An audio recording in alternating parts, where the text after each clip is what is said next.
jew titfi t-telefon, jekk inti mhux qed tistenna xi calls, aħjar titfih, ħalli ma jkollokx intenzjoni toqgħod tħares lejn il-Facebook jew xi messaġġi. Jew inkella għamlu silent, glorja lil Mulej. Kemm minnkom lesti għad tirċivu l-kelma tal-Mulej lejla? Kemm minnkom lesti li taraw il-qawwa tal-Mulej lejla? Niesi fuq il-lejla. Amen, halleluja, grazzi Ġesu. Kulħadd jabbad il-Bibja f'idejh. Glorja l-Ġesu u kulħadd jgħid warajja din il-kelma qaddis issa sess. Din hija l-kelma talla, hija kelma ħajja, hija kelma eterna. Mulej nirringrazzjak tal-kelma tiegħek. Niddikjara li għadtu għadt iktar, ma nerġa' nkun l-istess iktar, kellimni mill-kelma tiegħek Missier Qaddis. U grazzi tar-revelazzjoni u trasformazzjoni. Grazzi Mulej li inti tarbilli qalbi u femti u tkompli tikkonforma lili fl-xbija ta' Ġesu Kristu għal glorja tiegħek Missier. Amen. Halleluja. Halleluja. Glorja lilek Ġesu. Spiritu Santu ringrazzjak li inti tagħtina revelazzjoni ta' din il-kelma illejla Mulej Qaddis. Dan huwa s-sitt messaġġ fuq il-fejqan divin. Ħanitkellem fuq il-fejqan divin illejla. Glorja lil Mulej. Inna nitkellmu issa 5 darbiet, għal-kemm il-darba kellna healing services, però bħalissa qed nagħmel serje ta' talim fuq il-fejqan divin. Kemm minnkom ma smajtu xejn mill-messaġġi tal-fejqan li għamilt issa, ma smajtu xejn minnhom, ma smajtu l-ebda waħda minnhom. Ma kulħadd sema xi waħda minnhom. Grazzi Mulej, jekk intom tridu tistgħu tmorru tisimgħu il-messaġġi fuq il-fejqan divin fuq il-YouTube u nħeġġek biex inti tpoġġi bil-qiegħda u tisma' bir-reqqa mill-kelma talla fuq il-fejqan divin. Alleluja. Glorja lil Mulej. Ħamorru fi ktieb tal-Lut fejn il-ħabib tagħna Pastor Napoleon. Why did your mother call you Napoleon, brother? Was she a fan of history or what?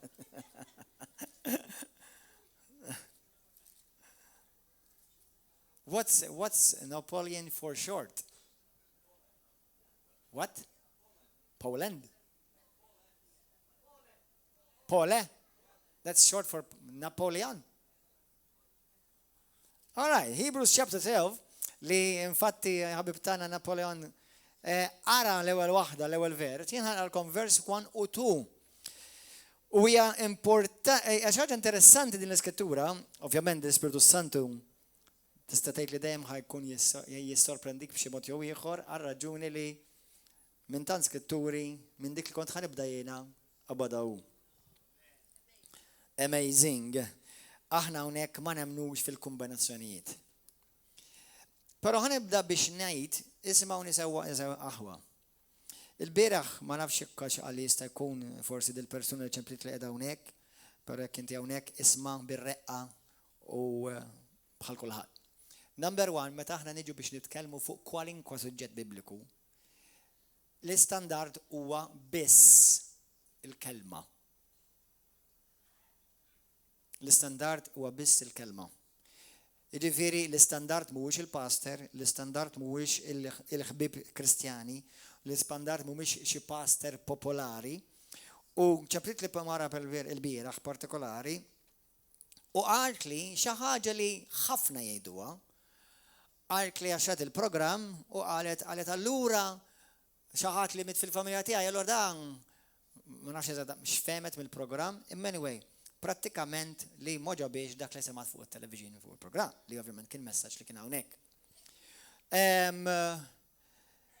Però jiddispiċi ngħidilkom ma tatniex ċans li nispjega ruħi u laqas li kieku t-telefon mhux il-post li toqgħod tispjega dawn l-affarijiet. Però għal darba oħra din diġà qedta fil-messaġġi importanti li din taqbduha verament taqbduha. Meta nippritkaw fuq il-fejqan toqgħodx tħares lejn nies min fiq jew ma fiqx. Meta aħna nippritkaw fuq is-salvazzjoni lejn min fiq aħna ħaresin. U meta tħares tippritkaw fuq il-fejqan lejn min suppost ħares. Tidnejlek xi jagħmlu ħafna nies. Meta tippritkaw fuq il-fejqan jaraw jekk il-fejqan kux vera, skont jekk nies fiqux jew le. Fuq dik l-istess miżura, mela aħna nagħmlu question mark fuq is-salvazzjoni għax hawn ħafna nies mhux salvati. Mela s-salvazzjoni vera jekk kulħadd isalva. Dik vera? Hekk tissir vera allura s-salvazzjoni? Allura jekk mhux kulħadd tifieq, allura l-fejqan mhux vera? Din hija importanti. Għax qabel ma inti tkollok il-fidi soda li ma titħarrek xejn, mhux tħares jekk inti meta kien hemm healing service kemm fiqu nies jew ma fiqux jew kemm qed tħares ħażin. Titħares biss lejn Kristu. Inti taf għaliex isseħħ Kristjan. Suppost timita lil Kristu. Mhux lil pastor. Issa fuq kunċett ta' knisja u awtorità u livelli ta' awtorità u government, dak alright, dak huwa kunċett differenti. Ma meta titkellmu fuq salvazzjoni titħares lejn Kristu. Meta tħares fuq imħabba titħares lejn Kristu. Meta tħares fuq awtorità titħares lejn Kristu. Meta tħares fuq il-fejqan titħares lejn Kristu. Kristu huwa l-istandard tal-Knisja u l-Knisja, mhux il-pastor biss, il-Knisja kollha titixbaħ lil Kristu. Amen.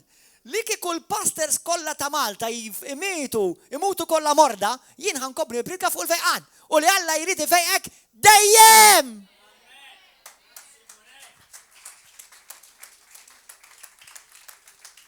Li kieku il-nies kollha ta' Malta u l-pastors kollha jintilfu Alla saħat li that would be a terrible day.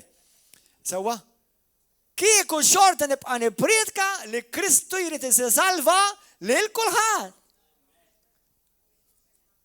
Imma ħafna, taf kif ħarsu lej il-fejqan? Dak kien tant raġel tajjeb ma fiqx. Kif tiġi tgħid li Alla jrid ifejjaq?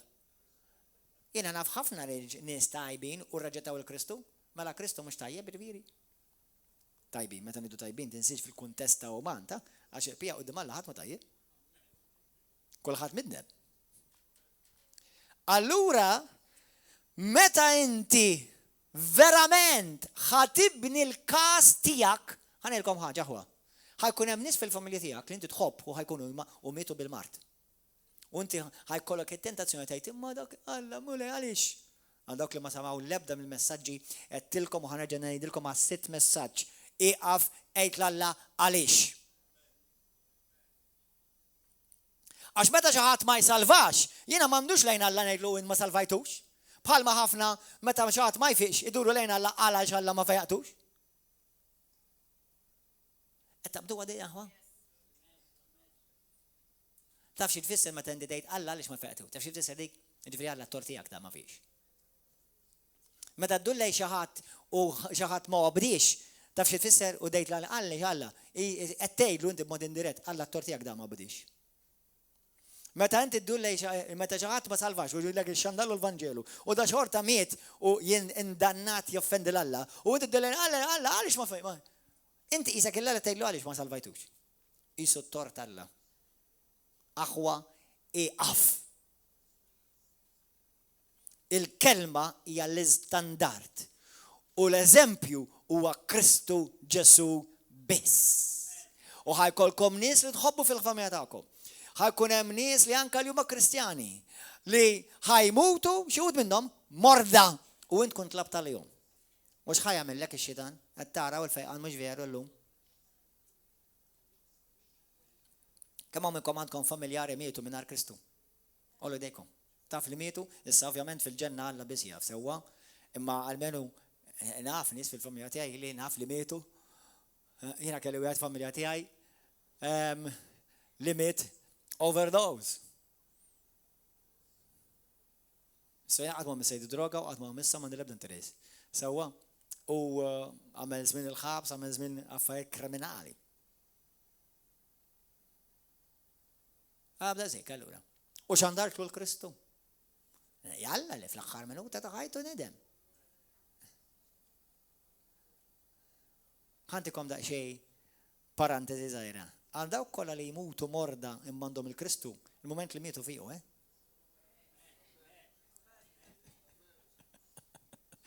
Imma jena mxu dak il-fejqan nitkellimu. كانوا فوق الفيقان اللي يبدا من هنا والفيقان اللي يلا يريد يتيك عاو اتفهموا هو تتنيد لكم في الصح نتكلم اكثر كلايت قدام كيف الفيقان والفيدي يريدوا ياخذوا في المكين نمبر 1 ده كله تترجي في بناء دائما ياخذ من الفيدي بالفورس اما ما تكلمش سبيسيفيكامنت في دين السيريا تعليم ريغوارد كيف انت تبوزيشنالي لك نفسك باش ترجي في الفيقان سيسه تنيد لكم تنسخ لكم الفيدي تاعكم فوق اللي الله يريد يفيقك دايم كل خطيه ده الله يريد يفيقني دايم الله يريد يسالفاني دايم ما متى جات ما يسالفاش يوم ما جاتش كريستو ونقطه اتيت واي جود stop it you're wasting your time don't do it stop it it's not about God it's not God's fault يك جات ما سالفاش مش التورت الله amen هللويا grazie Gesù ملا مر في كتاب لوط كابيتلو 12 فيرس 1 و2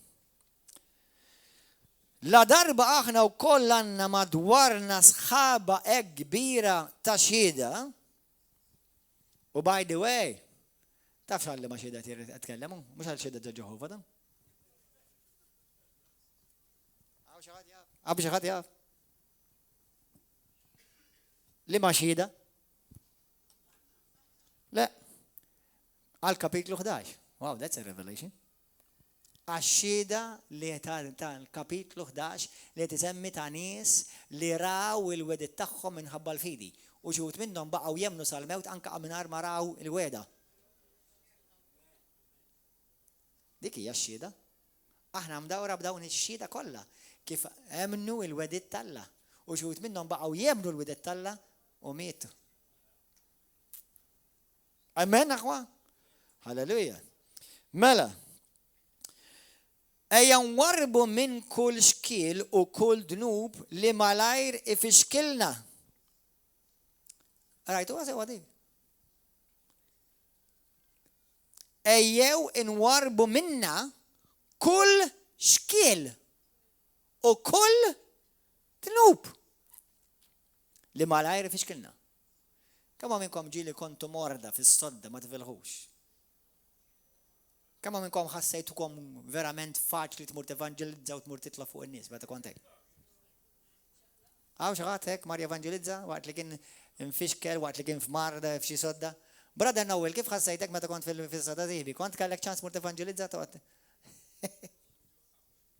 كنت مجو خافنا alright ما كان ما مش تفانجليزا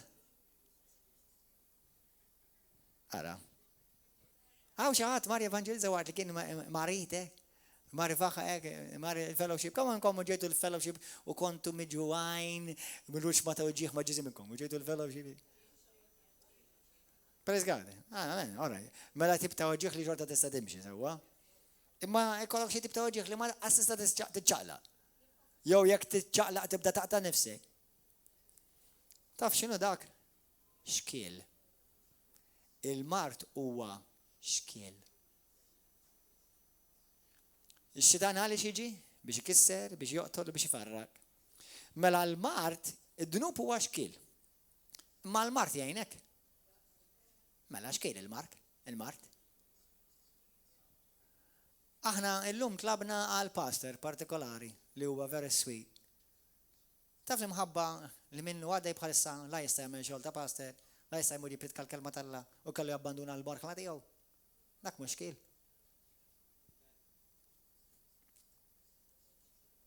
اشكيل ده ملا المرت هو اشكيل على 6 ضربة على 6 المساج خلنا جاي نديركم على 6 مساج ملا المرت ما يجي عط من الله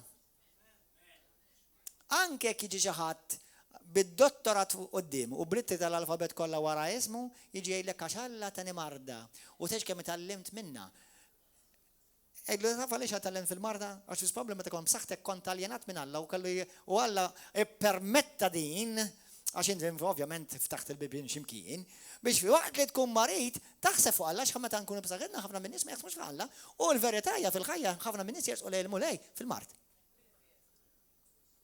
علاش ما تسألش المولاي ما تكون بصختك تنينكم علاش عشان ما تكون بصختك بدها تحسب لين الله ومتى تمرأ تنكنا أو جختراس بدأ إلا لو كان منا شيء.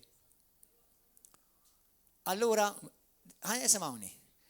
Għal-kemm Alla jista' jużah, imma Alla ma jbatux.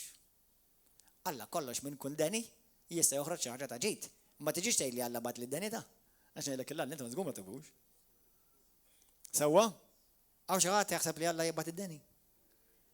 Jekk b'xi mod anke jekk naqra żgħira taħseb li Alla xi darba jibgħat id-deni, qed niddikjaralek li toqgħod attent għax ix-xitan ħajamillek moħħok rebus.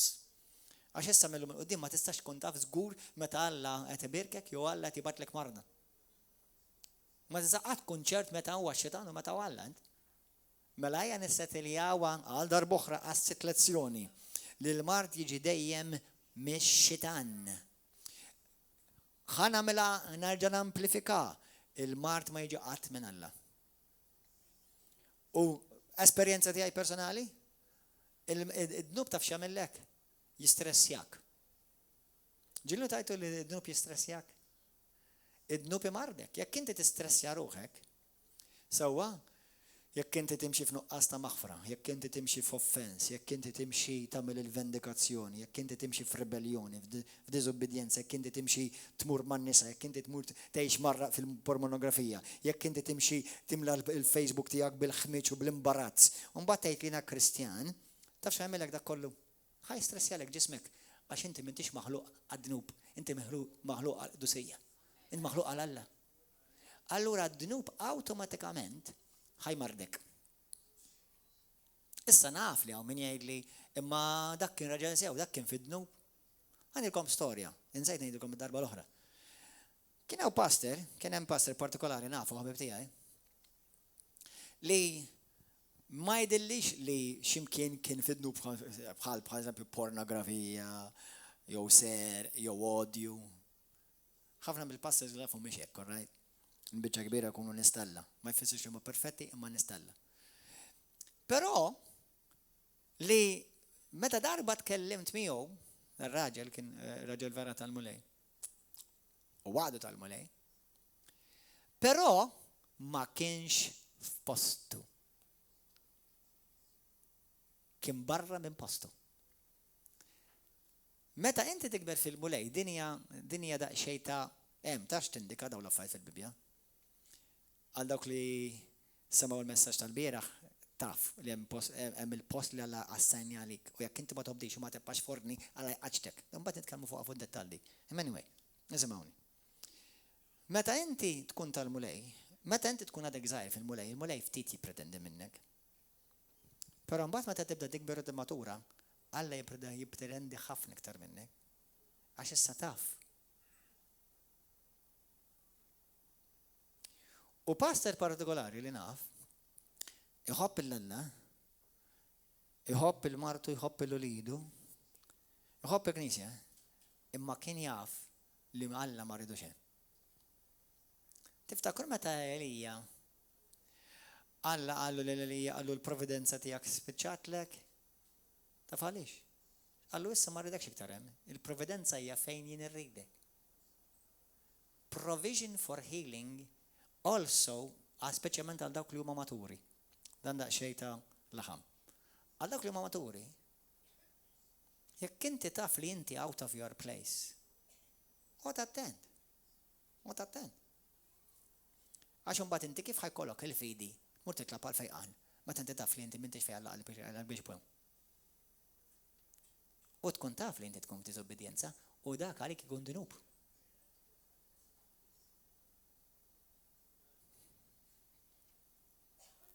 Dinja daqsxejn ta' steak.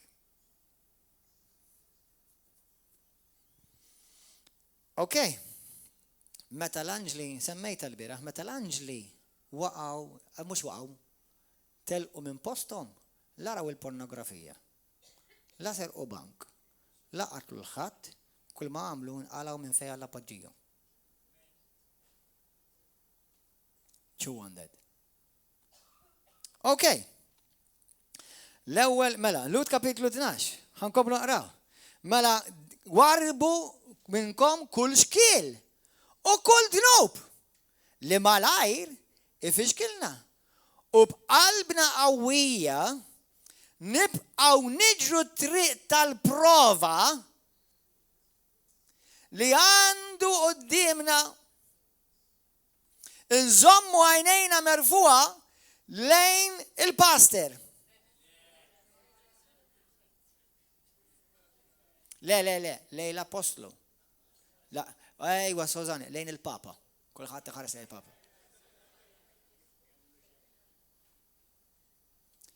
Trid ħares lejn Ġesu. Jekk trid issalva, jekk trid fiq, jekk trid tkun imbierek, jekk trid tkun premjat, trid tibqa' l-aħħar tħares lejn Ġesu Kristu.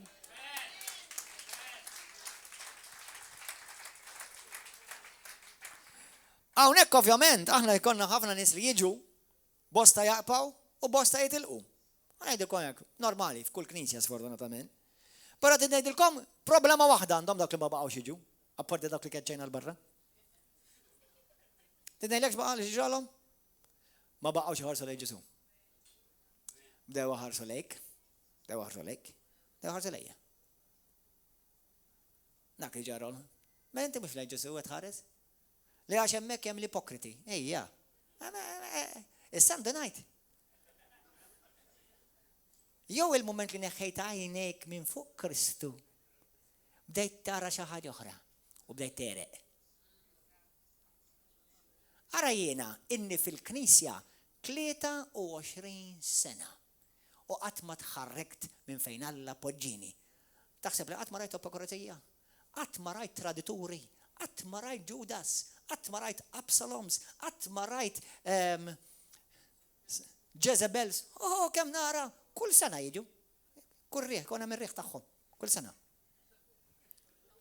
Imma jien qatt ma tħarrikt, dejlek għaliex. Għax naf minnu dak li sejjaħli.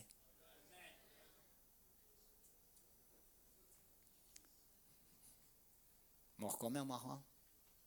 Għax hekk aħna qegħdin fl-aħħar ta' żminijiet u Kristu jiġi u jsibek f'diżobbedjenza. Mhux il-fejqan biss ma titlef, kont titlef kollox. Halleluja. Morru fit-tieni Korintin, anzi għadna qegħdin lut morru fit-tieni Korintin. Tieni Korintin kapitlu 13. Tieni Korintin kapitlu 13. Din hija t-tielet darba li ġej għandkom Pawlo titkellem il-Korintin. Fuq il-kelma ta' żewġ xhieda jew tlieta titwettaq kull kelma. Fuq kelma ta' tlieta, ta' tnejn jew tlieta, kull kelma tiġi mwettqa. Jiġifieri confirmed. Mela meta jkun hemm xi ħaġa, anke talim, anke dottrina, ma tistax taqbad dottrina fuq skrittura waħda. Mill-inqas il-prinċipju ta' fuq tlieta toqgħod il-borma, vera huwa tajjeb il-Malti. Fuq tlieta toqgħod il-borma. Amen qed tifhmuh il-prinċipju ġifieri meta qed nagħmlu dottrina tissibha mill-inqas, mill-inqas. Tliet darbiet fl-istess kuntest. Sewwa? Amen? Morru fi ktib ta' Mattew kapitlu 18. Illum li rrid ninsisti fuqu li nerġa' nwettaqkom fuqu huwa issa ħaniftaħ daqs iktar fuqu. Mela Mattew 18.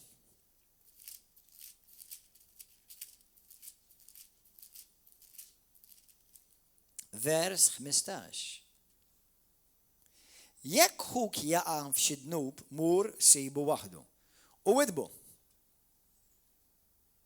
Jekk jisma' minnek tkun irbaħt lura lil ħuk. Jekk ma jismax erġa' mur u mieħu miegħek wieħed jew tnejn oħra biex kull ma jingħad jissaħħaħ bil-kelma ta' żewġ xhieda jew tlieta. Mela jiena llum ħantikom mill-inqas tliet xhieda ta' dak li huwa ċar fil-kelma.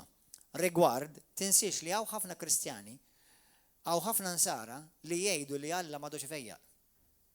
Ma nafx li ma skrittura tikwotaw, għax imkien ma tgħidlek laqqas nofs waħda. Għaw min jgħid li Alla jfejjaq meta jrid hu. Immaġina li kieku kellna ngħidu Alla jsalva meta jridu.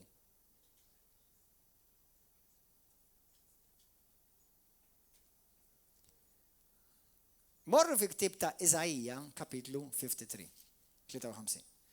Din skrittura li nħeġġitkom li tkunu tafuha sewwa. Vers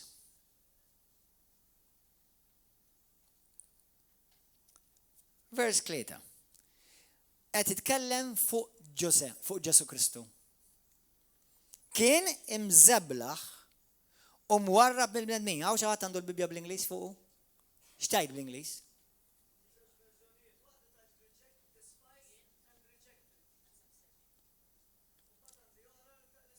Okay. Mela, despised and rejected.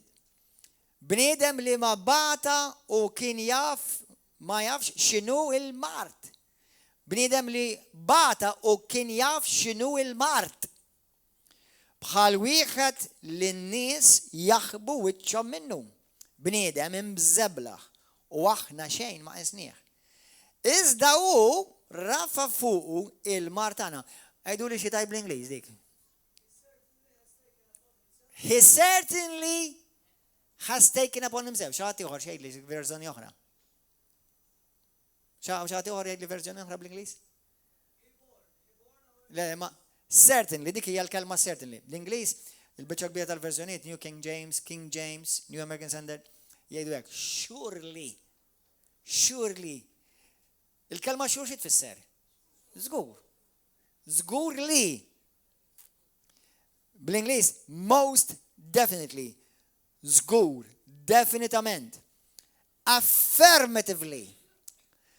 Verament, truly, jew verily. U kol fisser, without a doubt, bla ebda dubju. Xiex bla ebda dubju? Xiex żgur? X'inhu żgur? Żgur li hu rafa fuq il-martana. Sanna ftit erġa' ejda dik warajja please. Żgur li hu rafa fuq il-martijaj. Mela xa tiġġorru tagħmelin? Jekk di ma taqbadix b'revelazzjoni ħatibqa' ġorr il-mart li ġarru.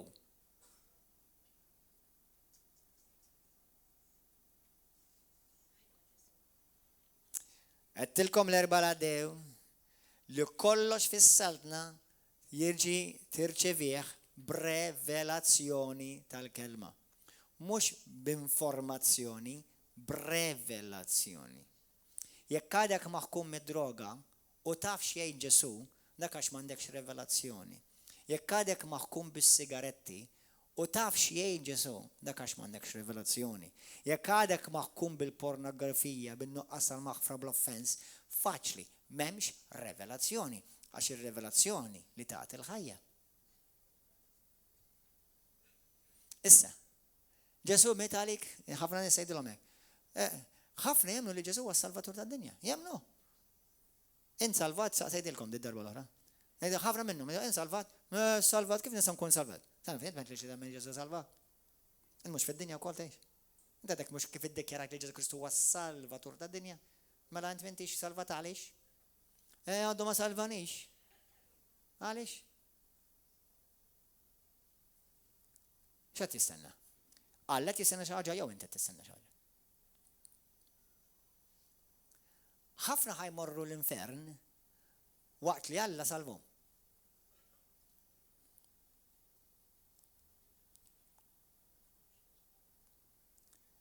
Imma ma ċċettawix għalihom personali is-salvazzjoni. Baqgħet biss għarfien qatt ma saret revelazzjoni. L-ewwel reaction tiegħek inti meta jkollok marda u ġieħ x'inqas inti mhux tagħmel. Tmur lejn il-chemist chest, iċċempel it-tabib, tingħid tikrob. Jew tqum fuq tiegħek, tiftakar xtejt il-kelma talla, tomoda, timmedita biex issir revelazzjoni fl-ispirtu tiegħek u inti tara dak li l-kelma revelatorja twedek.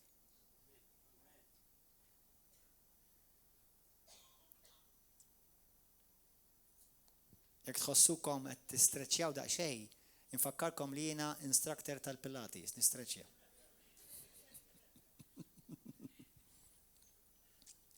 Għal darb'oħra, u nunkli jekk f'moħħok qed tgħid inti pastor, inti mhux neħħejt għajnejk minn fuq? Għalfejn tħares lejja?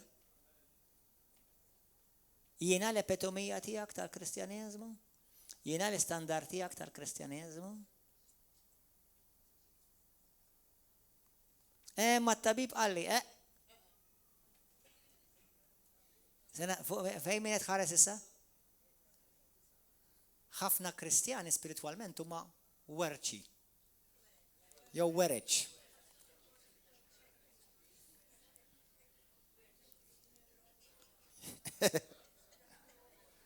Għax inti ma tistax tikkonsidra x'qal il-bniedem, x'jgħidu ċ-ċirkostanzi waqt li qed tikkonsidra x'qal Alla.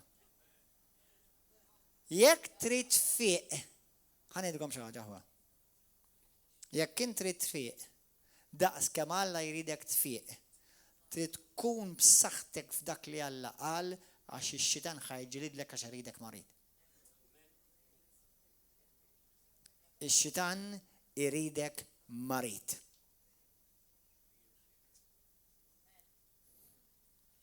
Rajna l-erba' l-għaddew kif xitan huwa li ġib il-mart. ċara rajnija. Amen. Mela bl-Inglis jgħidlek żgur, affirmatively, surely, most definitely, and without a doubt, bla dubju, Ġesu rafa fuqu il-mart tagħna. Kemm minnkom għandkom id-dnub? Kemm minnkom għandkom id-dnub f'ħajtkom? Għandek id-dnub f'ħajtek. Issa, jekk inti qatt ma twelid minn ġdid, illum ħadd titweled minn ġdid. Once titweled minn ġdid, jibqa' għalek dnub.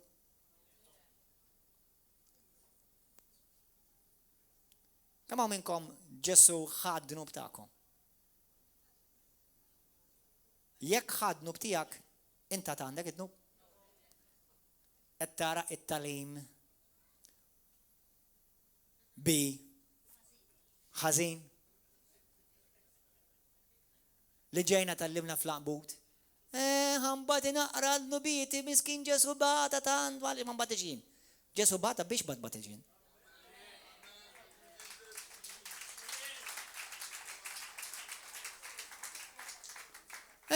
Immaġina jgħidulhom hekk fuq id-dnub. Ġesu ġar id-dnub kollu tad-dinja għaliex ma nġorx naqgħad dnub jien. Illallu x'tib ta' talim baħnan, stupidu, dami. X'iktar? Int trid fiq. Int trid fiq. Int trid fiq. Ma titħares biss lejn Kristu. U dak li għamelu trid tagħmlu int.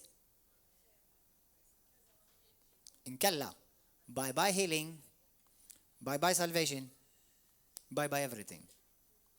U għal dawk li jintom għolajtu idejkom, illum, peress li aħna għadna nejxu fil-grazzja, mux bil-liġi, illum nejdilkom, dawk li għolajtu idejkom u jintom kristjani, you're wrong. Il-kristjan memx iktar dnub fiħ. Li kiku għat għandek id-dnub fiħ, int għadek fil-periklu tal-infern. Mela għalix twilit meġdid? Twilit meġdid mid-nep ġvirin? Jew twilit meġdid għaddis? Għal dawk li revaw għadajom, tħossu l-kombed, fl-iskrittura għat mal-kristjan xi darba ġi referut bħala mid-nep.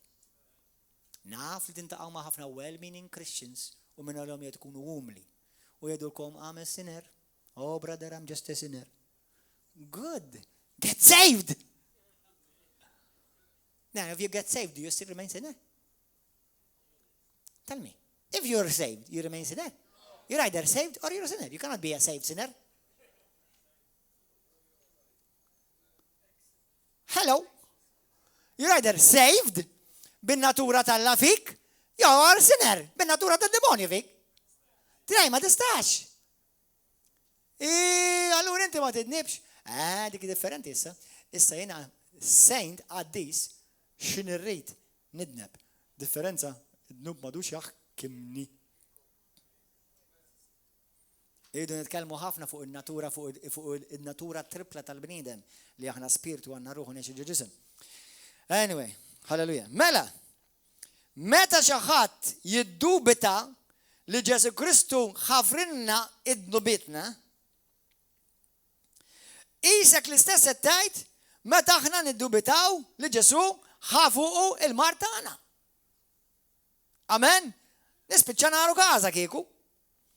Issa Isaiah 53, verse 4 and 5, u żgur li rafa fuq il-mar tagħna u tabba bin-niket tagħna, aħna ħsibnieh bħal wieħed ikkastigat. Mitluq minn Alla u miġjub fix-xejn. Iżda hu kien miġrub minħabba id-dnub tagħna. U misħuq minħabba il-ħżunija tagħna. U bis għas-saħħa tagħna ġifieri biex aħna nkunu b'saħħitna. Waqa' fuq l-kastik. U bis-swat li ħahu aħna nfiqu. Mux bħal ħafna qatta ċebit tikka, skużawni ngħidilkom, li la Ġesu ġim sawwat għaliex ma nissawwax naqajjen. Ġim sawwat biex int ma tkunx. Ġik kastigat biex int ma tkunx. Ħal mart biex int ma tkunx. Ħadnu biex int ma tkunx. Mela ħadnu biex int tkun nub ukoll. This does not only violate Bible and theology, this violates the most common sense, where common sense is still common. But common sense is not common anymore. Brothers and sisters, I warn you, many who are sitting here, you still have a lot of religiosity and wrong teaching here. ħafna minnkom li għadkom poġġu bil-edaw, u tiġu għaw. Għatandkom ħafna religiosità għaw.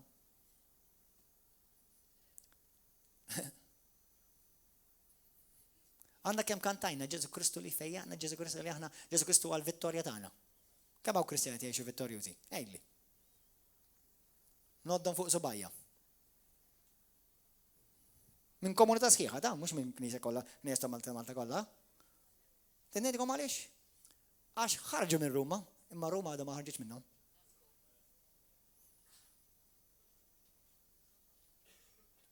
U ovvjament, min jisma' nitkellem hekk, u ma jkollux naqra rivelazzjoni, jgħidu int kif titkellem, ma naqbilx miegħek bejn inti mhux qed tkun loving. Mela ħankun loving. Remain sick. You feel loved now?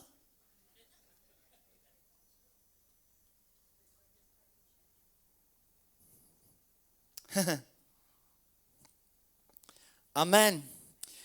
Mela dan Ġesu letteralment ħafu u l-martana. Il-kelma fejtejlek fi Iżajja, fejtejlek li uħal martana, letteralment il-Bibja fil-ludit fisser il-kelma infatti bil-Malti għandna l-kelma Rafael, Alla li fejja. Ġeja interessanti ġeja mill-istess eruq. Però tfisser li tfejjaq fiżikament, li timmendja u li tikkura. Dik tfisser. U għanda letteralment sinifikat għal-fizika, għal-fizikament. Għal-fejqan, għal-kura fizika. Amen? Morru fil-ktib ta' Matteo kapitlu 8. Għattiħdu pieċiri s-saħwa? Matteo 8. Vers 15. Ġesu mar id-dar ta' Pietru. U rali l-lommu il-mara ta' Pietru. Isimawni. Għad nirrepeti li l-nifsi, skużawni għal dawk li issa ta' fuwa sew. Imma għal dawk li ma samawnix, u għal dawk li forsi jinsew ta' spis. Please! Kulħat jgħida warajja, imma mux bħal papagal, b'revelazzjoni. Jgħida warajja. Jgħida spiritualment, jien ma nfiex. Eżatt, spiritualment jien ma tfiex. Spiritualment, kulħat jgħida di. Taħsbu jak tajdu, xiex veru. Spiritualment, il-Bibja mkien ma tgħidlek li int fiq. Il-Bibja tgħidlek li inti spiritualment tiġġedded, issir ġdid, mhux titraqqa, titwieled mill-ġdid. Alla jtik natura ġdida, mhux ifejjaqlek l-antika. Qed taqbdu għadi aħwa. Għax ħafna fil-knejjes u anka f'bosta pulpti u anka ta' ċertu kristjani li jgħidulhom jsejħu kristjani b'xi mod, jgħidu we believe in spiritual healing. What is that in the Bible? There is no spiritual healing, albeit there's only physical or emotional healing. Spiritually, you must be born again. And you can be physically and emotionally healed, and if you are not spiritually born again, you'll go emotionally and physically healed to hell.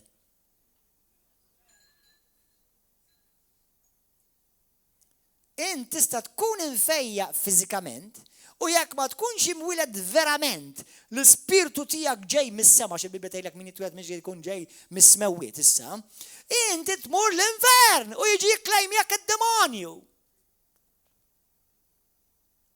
Ħuduha bis-serjetà di aħwata. Ħażek mistoqsija rispondi lilek innifsek issa stess waħdek. Ejdilka, il-mistoqsija lilek innifsek issa stess, jiena mwiled minn ġdid.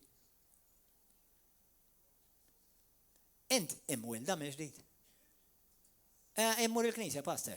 Anka l-kelb jgħaddi jekk ħalli l-bib miftuħ. Xi jfisser daqshekk? Ma jfisser assolutament xejn. Infatti il-fatt li qed li tmur il-knisja diġà ma fim xejn. Għax aħna ma mmorrux il-knisja, aħna l-knisja.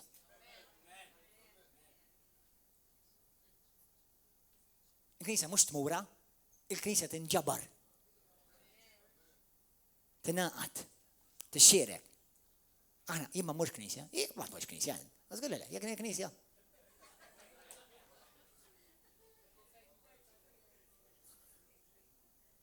Darba kien hemm wieħed qaltlu jien ma nemminx fil-bambin. Għalli x'inhi? Għatlu le, jiena ħin ma nemminx fil-bambin ta'. Għalli xiex jien. Għalli għed nisma' sew jew, għalli nbaqalli mhux dak li tibritka fuq televiġin. Kif ma temmi? Kif ma temminx fil-bambin? Għetlu jina nemmen f'Ġesu Kristu li bentala l-ħajr reta r-rejiet, halleluja, sultan ta' slaten. Gloria lilek volej! Għetlu waqaft imbennu.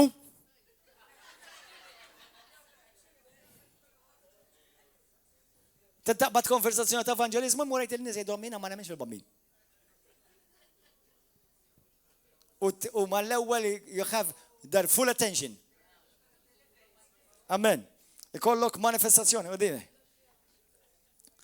Mela, Ġesu mar fid-dar ta' Pietru u ra l-om il-mara ta' Pietru, mela Pietru kellu mara, għal dawk li kienu għalma li Pietru kien il-papa li ma kienx, u li Pietru kellu li kien ma kellu mizzewġ, il-Bibja tgħidlek hawnhekk Pietru kien mizzewġ u kellu mara. Alleluja. Sewa, u kellu anka l-kunjata miegħu.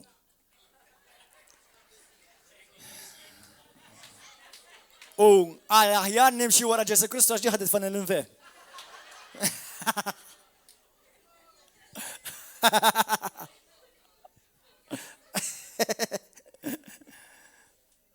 Messila u daħal Ġesu Kristu ħdejja li kienet mixħuta bid-deni, messila jida u d-deni ħallija. Imbagħad qamet u kienet u bdiet isservih. Fil-għaxija mbagħad ġibulu qudiemu bosta li kienu maħkuma mix-xitan u bil-kelma tiegħu keċċa l-ispirti u fejja il-morda kollha biex hekk ikun dak li kien intqal. Ingħad permezz tal-profeta Eżajija meta qal min fejn ħajkwota minn Isaiah 53 ħajkwota issa stess aħħar. U rafa' fuqu id-ġufija tagħna u tabba bil-mart tagħna għal dawk l-allima well-meaning imma misinformati / ignoranti għax hekk iridu jibqgħu ignoranti, mhux għax ma jafux, għax daw tant studjaw li issa jafu aktar mill-Bibja. Tittoqgħod attenta minn dawk it-tip tal-liema li tant jafu li anke jafu aktar minn Kristu. Li jiġi jgħidu l-fejqan jew ma jeżistix illum. Jew nkella hemmhekk qed jiġi jgħidlek dak fejqan spiritwali.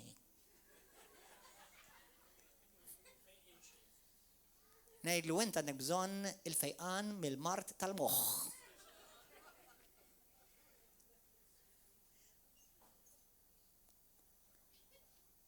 Da mart spiritwali.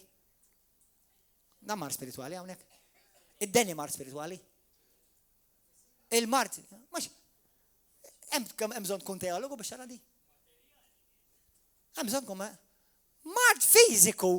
Ġesu ġar minnek u ġar għalik letteralment mart fiżiku.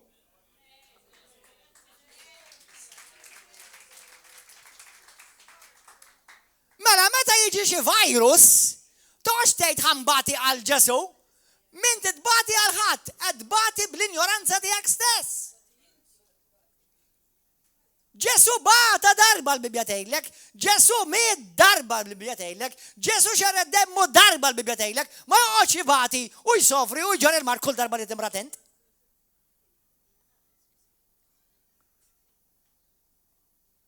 Imma għaliex jippritkaw ċertu ħmerijiet. Min ċertu pulp tiegħek joġobkom, min ċertu knejjes li suppostu ma' Kristjani tadaw. Suppost. Ma tgħidlek ma dawx Bibja jaqraw. Iwa, brothers and sisters, to all those who are brand new here today, don't go to Bible college to understand this. M'għandekx għalfejn tmur Bibja, kollox tal-Bibja, jew xi ċimiterju, seminarju. M'għandek għalfejn tmur l-ebda wieħed minn daw, għax hija kulħadd jgħidha warajja the Bible explains the Bible. Il-Bibja nnifisha tispjega lilha nnifisha. M'hemm bżonn l-erf tiegħek. Li huwa karawetta. Mela dan huwa mart fiżiku. Iva jew le? Mhuwiex mart fiżiku. Mule, grazzi Ġesu tal-fejqan ta' hija issa stess. Hallelujah, be healed in Jesus' name.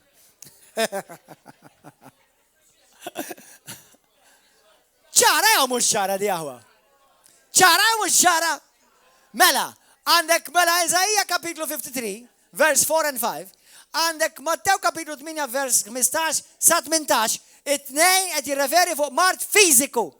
Ħammorru għat-tielet xhieda li hija l-istess ħaġa, morru issa stess fl-ewwel Pietru. Issa fl-ewwel Pietru hija skrittura li fiha xtoma għax fiha ħafna revelation. 1 Peter chapter 2. Verse 24. U itabba bidnu bitna. U itabba bidnu bitna. U tabba bidnu bittana. Sa fuq is-salib. Biex aħna mutu għadnu bit u ngħixu għal ġustizzja. L-iskrittura għaw xaħat għandu Bibja bil-Inglis, New King James, NSAB, NIV, li xajt. Whoa. He himself bore our sins in his what? Il-Bibja tgħidlek li hu ġarri d-dnub tagħna f'ġismu stess. What? X'inhi di? Id-dnub Ġesu ġarru f'ġismu. Jekk tmur tiċċekkja dik fil-Grik, hija l-kelma somo li tfisser il-ġisem fiżiku tiegħu. Jew soma, somma, waħda.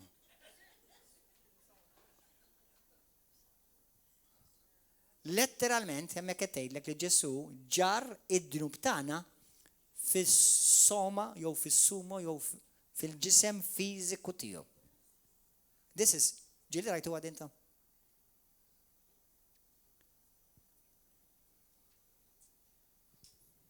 Ismawa.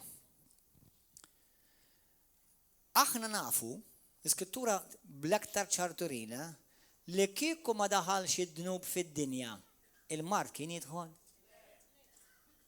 Mela b'mod dirett u indirett, il-mart huwa relatat it-twin ta' dnub.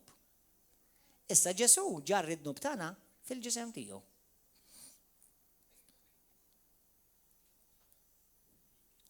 Ħankomplu. Għad-dnubietna u ngħixu biex aħna nmutu għad-dnubietna u ngħixu għal ġustizzja. Bil-ġrieħi tiegħu intom fiqtu.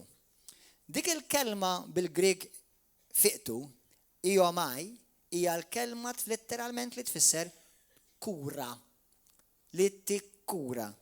fiżikament. Li tfisser li tfejjaq, li tagħmel sħiħ fiżikament. Ġesu ġar fuq id-dnub u anka r-riżultat tad-dnub. Taf kemm il-passaġġi hemm fil-Bibja? Jekk ngħidilkom fejn l-Iskrittura Ġesu jgħid nies, pereżempju Luqa kapitlu 5, morru waraw Luqa 5 kollu. Fejn Ġesu jkun hemm xi ħadd u jgħidlu mur dnubietek maħfura. Iduru lejh ir-reliġjużi. Jgħidu dan qed jidgħi. Mhux Alla biss jista' jaħfer id-dnub. U li kieku kien hemm it-tifel tiegħi ħdihom kien jgħidilhom obviously because he is God.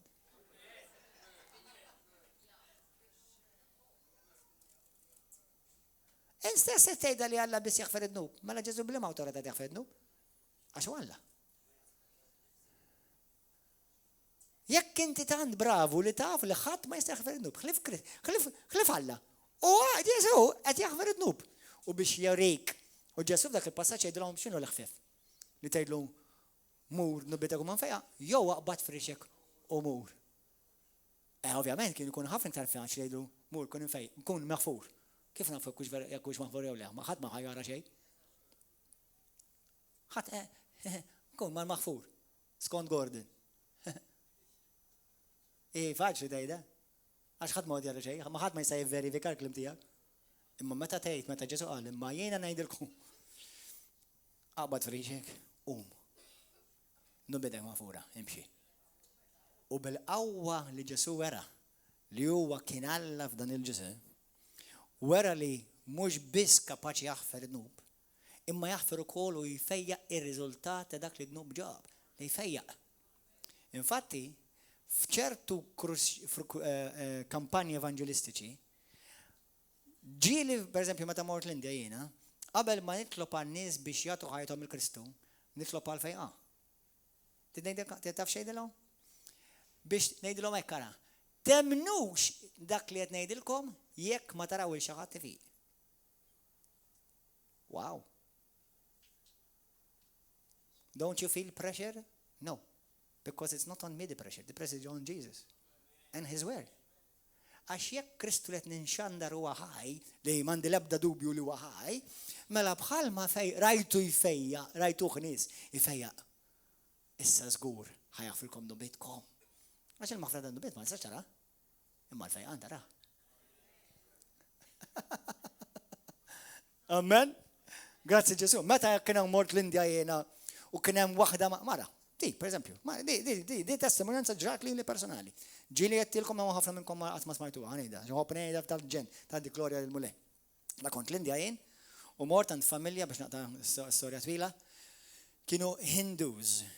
U ħadni hemm propja ħabib tagħhom li kien l-ewwel ħadni għand il-guru kien għadu kien fiq minn ħedek, għalkemm xi ħaġa żgħira ma mbagħad ħadni għand il-familja x'meta tara l-guru tiegħu fiq minn ħedek minn wieħed ħmar bħali qal wow, da fejja il-guru tiegħi. Rħilu li mhux jien imma aħna nafu li aħna ambaxxata ta' Kristu.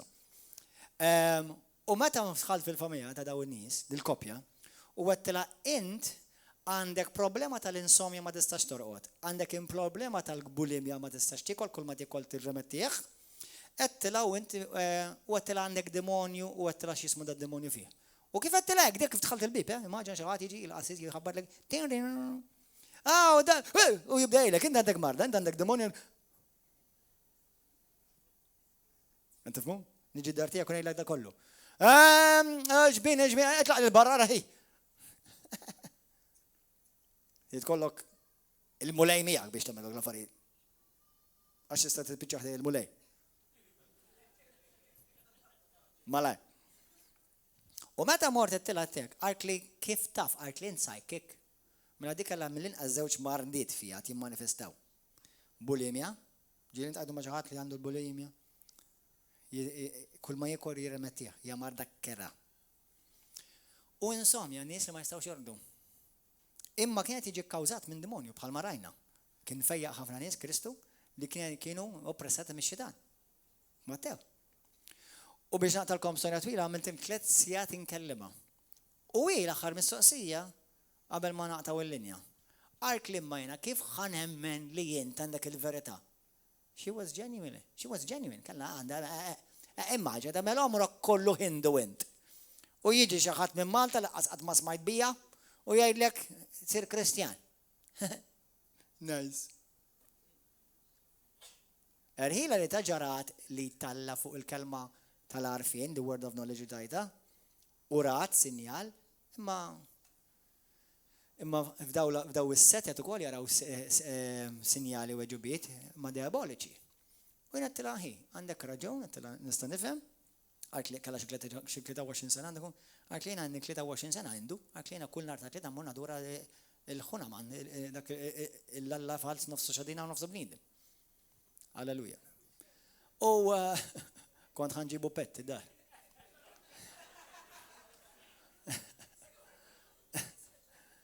Insomma, u għalt li għattila tħabber rasek xej. Għattila temminx dak li għatlek, għattila jek l-ewel ma namlux dak li ħanejlek issa. Għattila l-alla tijak u għawi għatli kamu għawi u li jgħinek għattila volja dan snin kolla għatma fejek. Għattila issa jena ħanejlek, għalla tijak u għawi għal-kliva. Għattila mela issa indi itlop l-alla tijak biex ikeċċi x-xitan, ikeċċi l-Kristu Ġesu minn ġofija għax jina possedut bija. Jina possedut b'Ġesu Kristu. Għattila issek il-ħuna man tijak. Kapaċi jkeċċi Ġesu Kristu minn ġofija jina nadura l-ħuna man tijak. Għattila emma. Jekk jien inkeċċi il-ħuna man dak id-demonju li hemm ġofija. U int fiq. Għattila l-esta li temmen il-Vangelu tinċi minn Ġesu Kristu. Jina għattila, għalt li ek namel u ek kamilna. Jina tlaft fi, għal-ewwel għed ħasbet li għed nġenna. Ngħidti mena libtila l-wers ta' moħħa 15. Halleluja. Man bat tlabna u ġiet senzija, praise God. U di meta tlab naħħa jena, din ħelset u fiqet. U manifestata xħarġ il-demonju. U meta ra dik il-qawwa, sewa ma konniex ġo crusade, konna ġodar.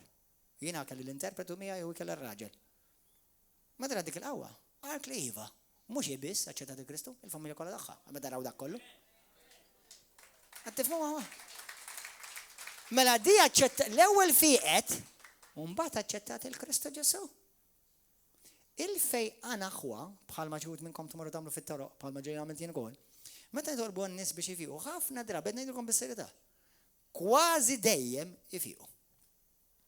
Un-bat dik jagħmilha ħafna tar faċli biex dak il-bniedem jattiva għal Ġesu. Issa bħal man tirajt il-mulej fejqek. Taħseb li il-mulej ħajaħ fil-leg nobbietek? La fejjaq niskur ħajaħ. Tara kam jiġi ktar faċli issa? Biex bniedem jagħti l-ħajtu lill-Kristu meta jara l-fejqan. Għax Ġesu qatt ma narawh jinnega il-fejqan lil dawk kollha jiġu għandu. Amen. U fl-ewwel Pietru kapitlu 2 vers 24, il-fejqan huwa wkoll għal darba oħra fiżiku. Għettilkom id-darba l-oħra, għana ġan nirrepeti għal darba oħra. Għettilkom fil-iskrittura, praise and worship team, please come. Fit-testament ġdid biss, fuq 30 darba infatti bejwetu ieħor, jekk taqbad il-passaġġi kollha hemm madwar 60 passaġġ. Jekk taqbad kelma hemm ftit inqas forsi bħala l-kelma ħil, msemmija fejqan. Kollha kemm huma il-klim kollha fejn jissemma fejqan fl-iskrittura dejjem qed jirreferi għal fejqan fiżiku. L-unika post eċċezzjoni li hija użata bħala simbolizmu hija Flut kapitlu 12 vers 27 fejn tgħidilkom fejn jekk taraw il xi aħwa dajfa għejnuhom ħadd fejquhom. Imma hemmhekk ġifieri qed tgħin il dik il-lid dajfa, qed tgħid il dak l-organu dajjef. Hemmhekk biex ikunu mfejqa. U imma pija it-testament il-ġdid kollu huwa kollu fuq fejqan, meta jitkellem fuq fejqan fiżiku. U eżis aħwa, ma kellix ċans nidħol fiha però mhux ma qasandi għalfej. Dan huwa l-patt ta' Ġesu. Fil-ktieb ta' Luqa, morru malajr hemmhekk Luqa. X'inhu l-patt Ġesu? Taftakar Ġesu Kristu ġej għalina jna ġej intikom patt ġdid? Sewwa, Luqa, morru Luqa. 4. Ħanfakkarkom. Tajjeb li tiftakruhom daw l-affarijiet. Luqa 4 vers 16. L-ispirtu tal-mulej huwa fuqi. Għax ikkonsagrani batni nħabbar il-ħelsin lil-mjasrin. nwassal il-bxara tajba lil-fqajrin. Id-dawl minn ġdid lill-omja. Nrott il-ħelsin lil-maħqurin u nxandar is-sena tal-grazzja tal-mulej. Dan huwa l-Vanġelu tal-Grazzja, dan huwa l-Vanġelu tas-saltna li Ġesu Kristu ħafuqu il-mart kollu tagħna. Halleluja. Amen. Ismawni, intom li titalmu. Għax dan huwa messaġġ għall-Knisja, mhux messaġġ għad-dinja. Għax dan huwa talim. Il-Knisja, inti d-dinja ma tallimix, id-dinja l-ewwel tevanġelizza, mbagħad il-Knisja tallima. Għall-Knisja, għall-poplu talla, ifqu, ejdu, mhuwiex il-ħin tal-mulej li jfejaqni. Taf kemm intaqa' magħhom għadaw nisek? Taf għaliex jgħidu nisek? Għax, ħanejdu hekk, ħankun onest magħkom. Ħadd ma jħossu komdu jwaħħal fih innifsu, għaliex ma fiex. Ħafna faċli tgħidu, għax Alla għandu ma jrid jfejaqni. Ma nafx forsi għax Alla għandu xi ħaġa oħra. X'għandu xi oħra? Mard oħra? Aħwa, l-elba li għaddew għattilkom Deuteronomju 29 vers 29. Hemm affarijiet li Alla ma rrevelahomniex. Mela għonut li toqgħod tistaqsihom. Imma pritka dak li rrevelalek. Hija rrevelazzjoni ċara fl-Iskrittura li Ġesu tabba bid-dinu bitna u ġar fuqu letteralment il-mart fiżiku kollu. U inti tista' tkun ċert, illum tista' tissettilja f'moħħok u f'qalbek u fil-fidi tiegħek li l-mart qatt muħan minn Alla u minix ħanittollera f'ħajti. Hemm każijiet fejn issa nitkellmu fuqhom iktar qudiem. Fejn dak li Pawlu jitkellem fuq it-taqbida tal-fidi. Li tittipa sod. You have to continue to hold on to the promise of God. Mhux għax ma rajt xi ħaġa mal-ewwel mela Alla ma rridx fejqani. Mela l-fidi fejn tidħol. Li kieku inti, li aħna kieku aħna kull ma nitolbu narawh dejjem immedjat, il-fidi ma tużaqat. Il-fidi ma tużaqat. Imma meta inti tirċivi talb, jekk xi ħadd jitlob jekk kuxxin jew xi ħadd ieħor jitlob miegħek, u jrid jitlob bil-fidi. U inti dak il-ħin ma ħassel xejn, mhux tmur id-dar tgħid għal xejn Alla ma rridx fejqani. Jew kellha terġa' tmur id-dar tagħmel ġimgħa tgħid tistaqsi lil Alla għalfejn ma jfeqniex Alla. Mulej joħoss għaliex ma fejqatniex ħasra mulej. Iqaf! Stop it!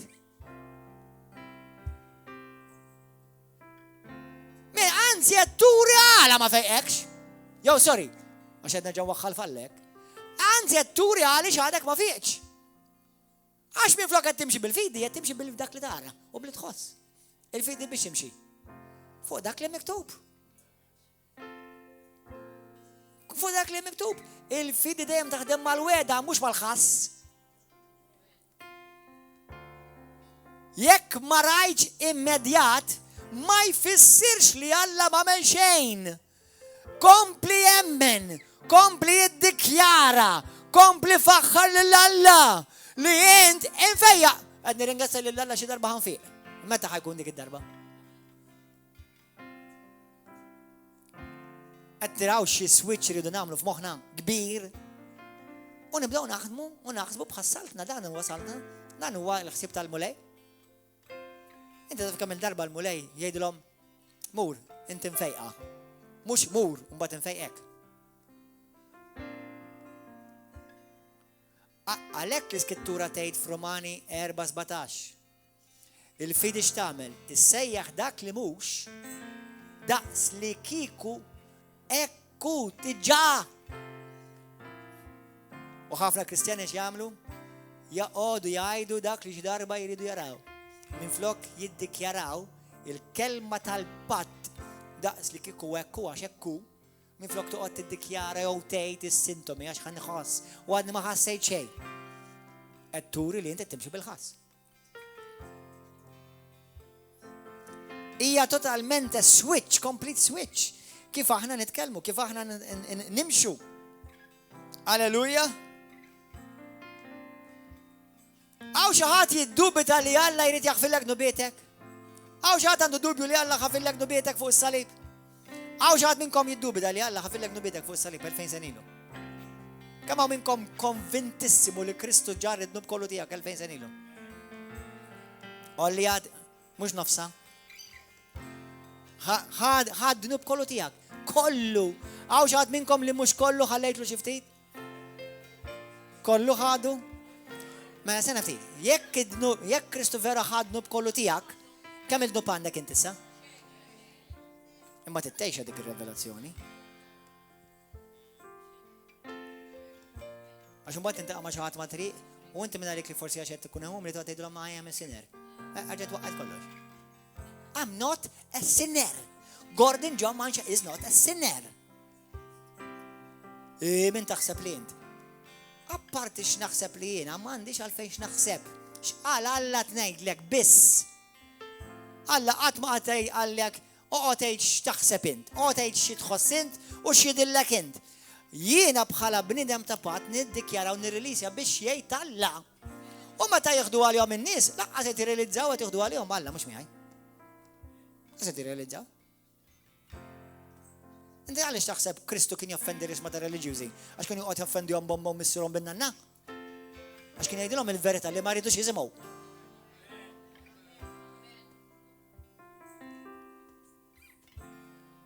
Il-verità kienet toffendihom ta' mhux għax ġestu kien kiesaħ joqgħod jidajlhom.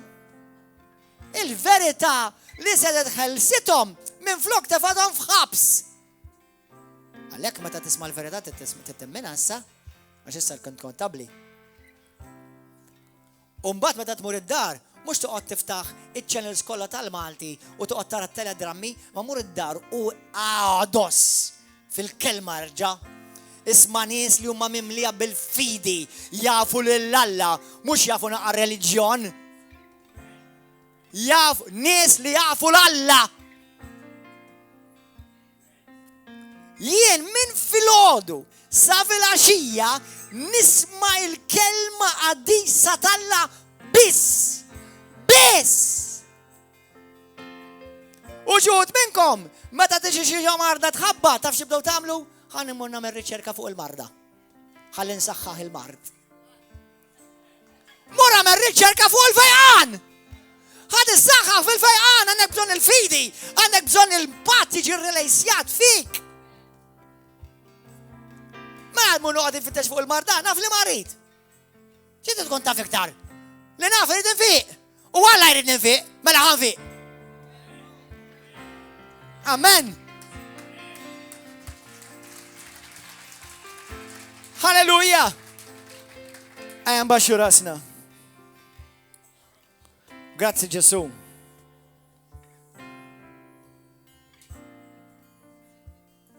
Aħna nafu li għax Alla jħobbna, Alla jaghfirna dnubietna kollha.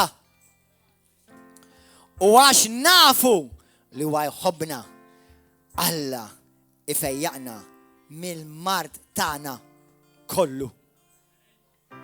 Ġesu laqqas darba qatt ma tagħna l-impressjoni li mhijiex ir-rida tal-Alla li huwa jfejjaq il xi ħadd. Halleluja. Ġesu illum qed jgħidlek il-fejqan huwa tiegħek f'ismu. Għalhekk fil-kreazzjoni ħalaq is-saħħa. Għalhekk fil-ħina tiegħu ifejjaq. Għalhekk permezz tal-fidi tiegħek f'dak li qalu inti tfiq. Għalhekk ipprovda id-doni tal-Ispiritu Santu u l-qawwa tal-Ispiritu Santu għal-fejqan. Għalhekk Alla bat il-poplu tiegħu biex jitolbu f'talb taqbil biex inti tfiq. Għalhekk Alla għallek jekk inti temmen xejn impossibbli għalik. Tant hemm modi kif Alla għamel available biex jiena u inti nkunu mfejqa. Stop asking the pastor why. Or even worse, God. Amen.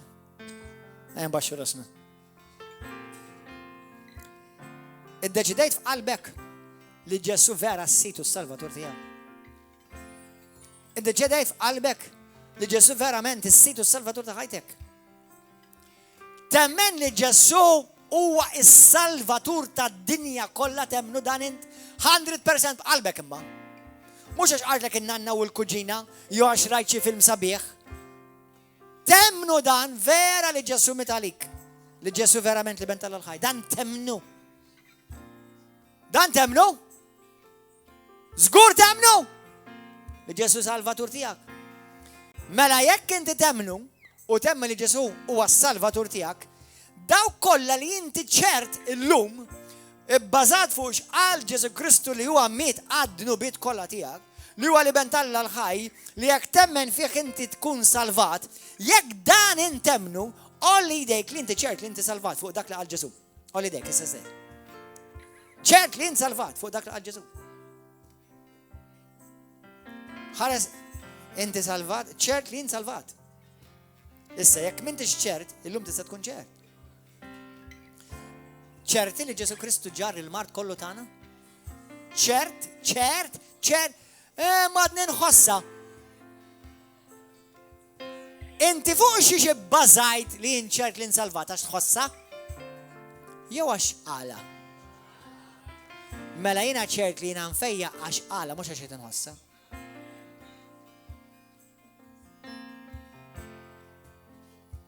Aħwa, ix-xitan jisraq lil ħafna l-fejqan tagħhom ta' falix biex minflok iħarsu lejn il-weda, iħarsu lejn il-ħass, iċ-ċirkostanza.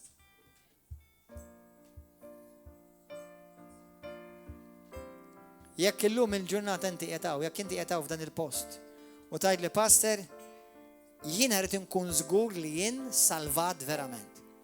U li jiena llum jekk immut jew la mmut u xi darba believe me ħatmut. Jekk inti tkun ċert li jien salvat, imma dak m'intix ċert, imma llum tittisseġġilla dak l-isem tiegħek biex jiġi miktub fuq ktib tal-ħajja u tkun żgur li jien salvat. U mhux għax inti tajjeb, għax bintix tajjeb, inti midneb, inti mniġġes, anke jekk tmur il-knisja ta' kull knisja u ta' kull raħal kull jum, anke jekk tiġi river of love minn filosof raxija, jekk għadek qatt ma twilit minn ġdid għadek imniġġes maddas fid-dnub. Illum tkun żgur li inti msalvat, olli jdek biex issalva llum l-ewwel darba olli jdek. Tiġi tkun ċert li nsalvat olli jdek. Baxxi jdek in. Halleluja. Min iktar, olli jdek, mek tkun żgur, amen, grazzi Ġesu jgħid. Min iktar tkun ċert li nsalvat olli jdek. Grazzi Ġesu, tkun ċert olli jdek, xi ħadd ieħor olli jdek. Tkun żgur li nsalvat, żgur li nsalvat illum. Qed tifhmu xi nsaqsikom li intom qed tolli jdejkom. Mela jekk intom illum ħadd titolbu biex Ġesu Kristu jsalvakom, wara se tkun. Mela għada l-ansaqsija ta' ġesu li dek, Għax jew inkella dak li tkun għamilt illum ma għamiltux vera minn qalbek, jew inkella once again ma fim xejn milli qed ngħidu. Jekk inti m'inti żgur li jien salvat, u illum dal-ġurnata, dan is-sieb, din is-sija dil-minuta, tkun żgur. Pastor Gordon, are you? Inti żgur? Iva żgur. Int min taħseb lin? Għal darb'oħra, has nothing to do min jien, però għandha kollox taqsam ma' ta' min jien. It's not about who I am, but whose I am. Mhux jien li salvajt li nifsi, imma Kristu Ġesu li bentala l-ħaj li salvani u dak li għamlu tajjeb, halleluja u perfett. Halleluja. Issa, kemm hawn minkom il-lejla temmen li Ġesu Kristu ħal mart kollu tiegħek. Dak lu ġieħ li hemm jew li kellek ħadu kollu. Mela meta jiġi ħabbat il-mart jew xi sintomu, ara ma tmux pa tagħmel bħal murux mata Maltin povri għamlu. Issa ħila jiġi, issa ħalli ħajaddi ħaftaħlu. X'tiftaħlu? Dak il-bib fisem Ġesu Kristu bil-qawwa tal-kelma tal-Allah, bil-qawwa tal-Ispiritu Santu, hu awtorità fuq il-mart u keċċieħ il-barra.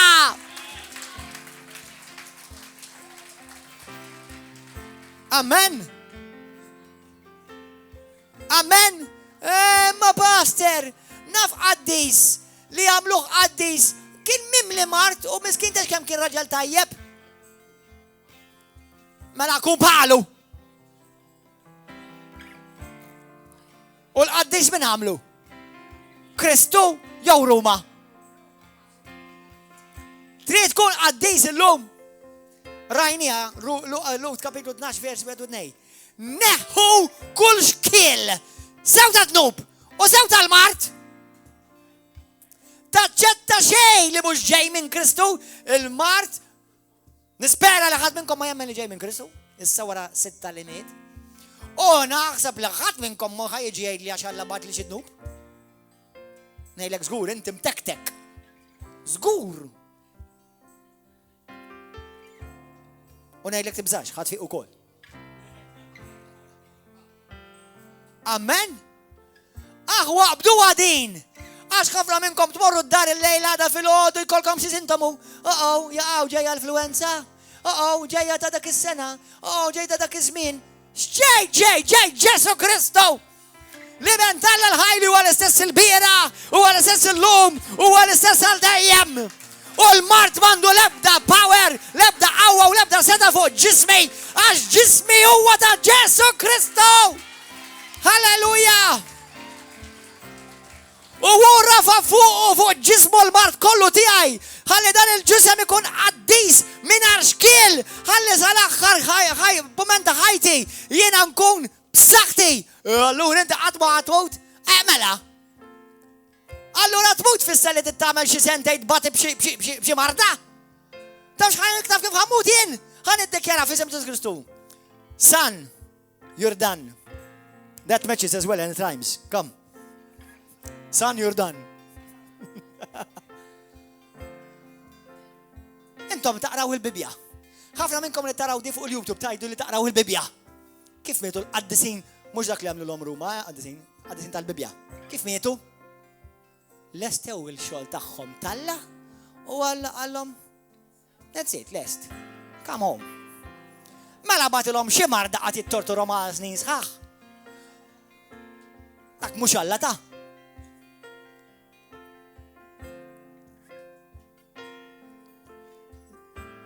ħad iġu ċċalenġjati fi għodin. Bħalma kull ħaġa li tiġi mxandra, ix-xitan iġi jittestjak fuq ħana raw xemmen is-sant. U tittiqaflu sħiħ fil-fidi. U l-fidi minn fejn tiġi? Mill-kelma qaddisa tal-Alla. Amen. Dawk li intom il-lejla, tgħid li passer, jiena l-lejla rrid nagħmel dikjarazzjoni u ma rridx naċċetta bħala normali kwalinkwe marda jew virus jew uġieħ ieħor f'ġismi mhuwiex tiegħi nirraġettaħ, niddivorzjah minn ħajti, saħħa fejqan, irrid biss ġismi għax dak li Kristu tani. Dak biss ħa naċċetta. Amen? Ejn itolbu. Halleluja. Baxxu raskom. Jon kella bil-ifqa. Bil-ifqa. Dawk li intom tixtiequ tagħtu ħajjitkom il-Kristu għall-ewwel darba f'ħajjitkom. Ejja hawnhekk quddiem malajr. Dak li inti tixtieq illum għall-ewwel darba tagħti ħajtek il-Kristu. Tixtieq tissalva tkun żgur li int salvat.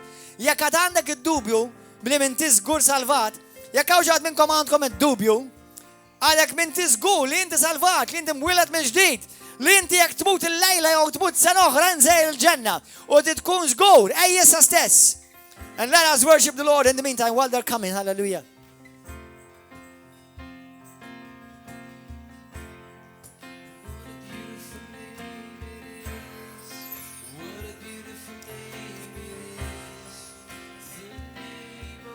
Jesus Christ, my King. What a beautiful name it is. Nothing can replace this. What a beautiful name it is. The name of Jesus. Jekk inti l-lejla temmen verament il-messaġġ li smajt li Ġesu ħal mart kollu tiegħek fuqu. Jekk dan vera temnu u konvint minnu, ersaq quddiem issa stess, ħan itolbu għalik issa stess.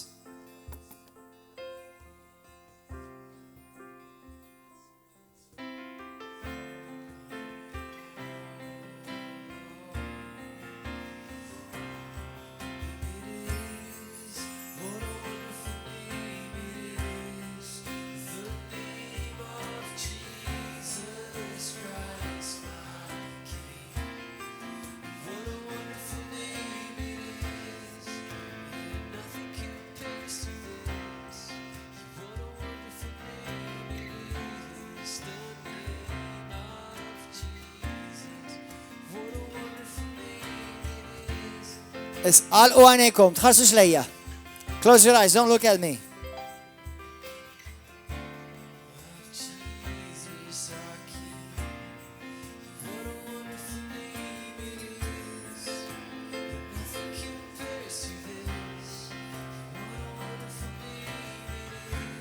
The name of Jesus. Hallelujah. Irridek tara il-Ġesu Kristu iflaġellat fuq is-salib. Araħ f'qalbek. Il-Ġesu Kristu flaġellat fuq is-salib. Irridek tara l-Ġesu. See Jesus Christ suffering on the cross, carrying all your sicknesses and all your sin. See it. See it.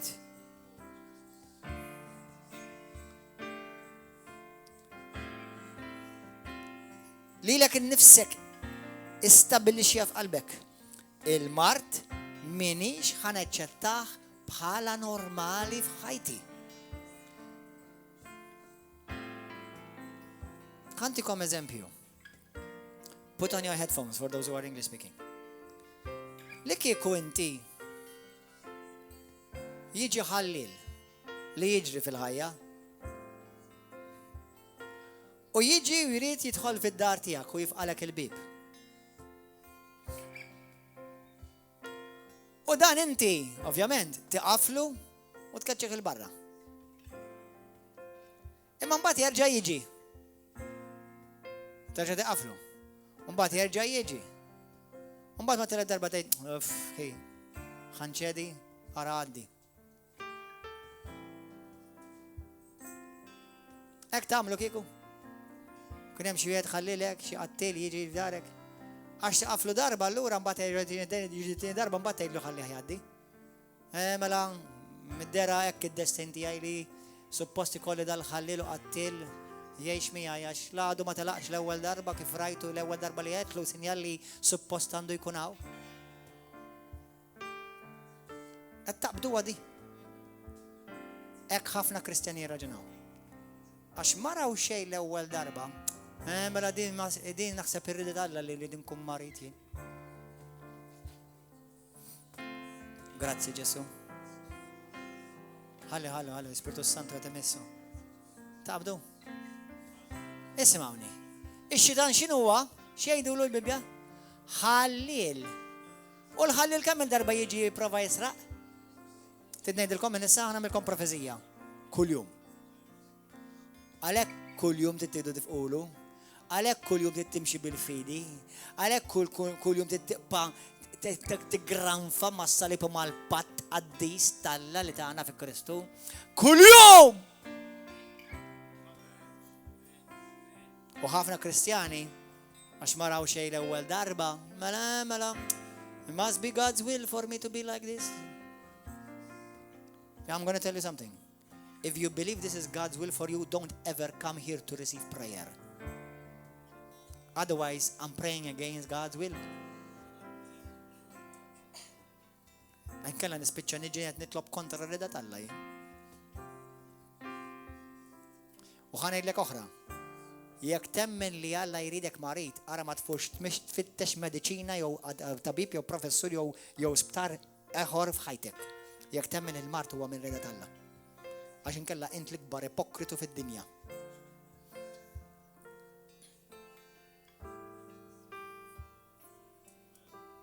Għax jekk hija rida Alla u inti tmur tfittex tabib biex tfiq, mela tmur kontra Alla. How dare you?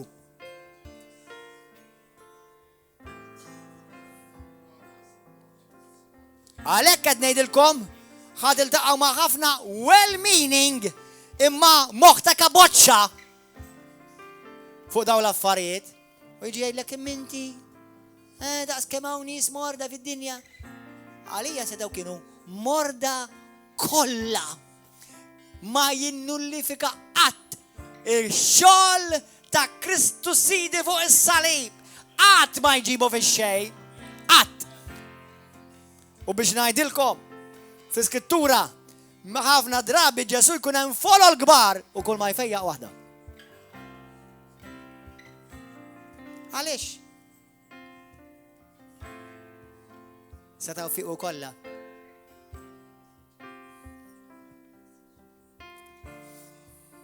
Brothers and sisters, you better grab hold of this. Għax meta inti tisma' bnies li huma talmu lej u jmorru fuq it-tabib, qudiem it-tabib u t-tabib jgħidulhom di m'hemmx fejqana għaliha jew m'għandniex kura għaliha. X'ħad tagħmel?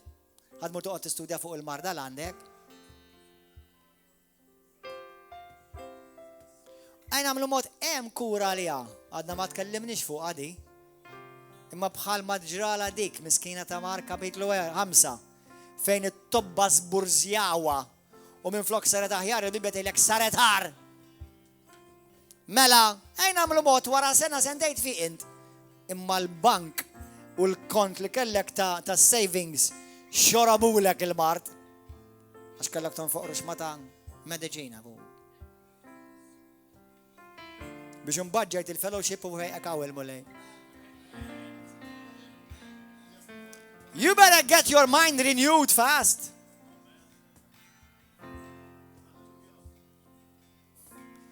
Because Satan is not joking. Xita mux għed iċċajta ta? U bħal ma nerġettilkom darba kontettilkom ftitilu ma ta' kont nitkellem fuq il-batella spirituali. Kemm rebaħ kristjani l-infern minħabba l-mart. Immaġina ent kristjan, għed fl-axħar mew, fl-axħar ftitijem ta' ħajtek, u dik il-marda erditek u inti twaħħal falla li Alla mardek. Taħseb li ħata tal-qoddim it-tronek, int qoddim Alla b'subajk puntat li għajnija, int marratni. Don't you think that's a bit of a dangerous position to be in?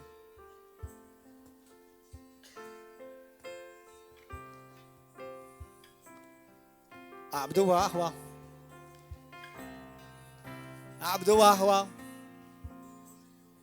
Poġġi dek fuq qalbek. Illum kwalinkwa ħaġa li hemm f'ħajtek.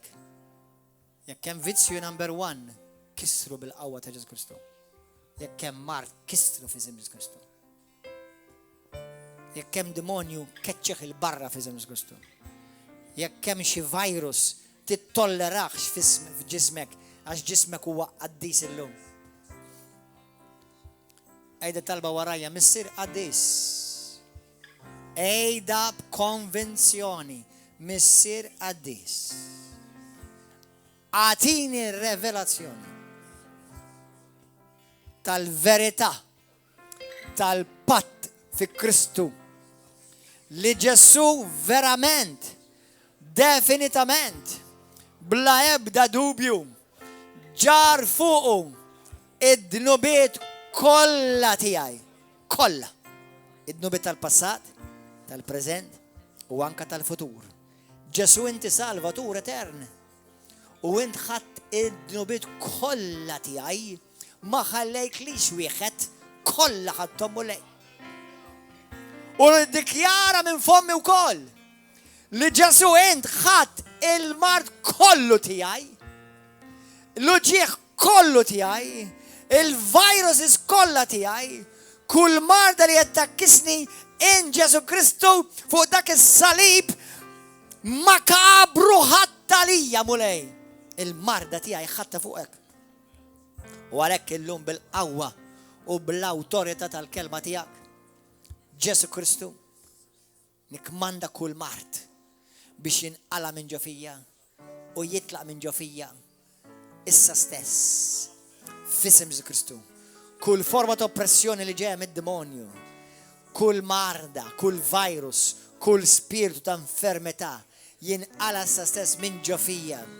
Mulej niddikjara li inti Ġesu Kristu, ejda brother, inti Ġesu Kristu li bentalla l-ħaj u natik qalbi, ħajti, ħsibieti u kull ma jien u kull ma għandi natiħlilek mulej u ngħid le għax-xitan, le għadnub u le għal-mart ma nittollerax mart f'ġismi, ma nittollerax xjaten f'ġismi, ma nittollerax mart viruses u ġieħ f'ġismi.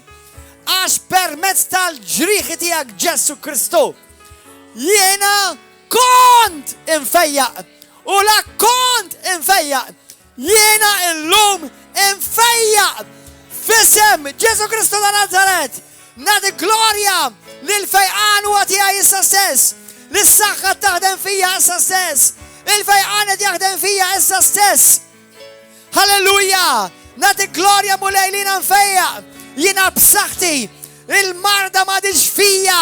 Għax inti ħatta fuqek Ġesu. Kull komplikazzjoni f'ġismi titlaq issa stess. Halleluja! Nirċivi fejqan. Nirċivi saħħa. Għal glorja tiegħek missier. Faħru lil mulej. Halleluja!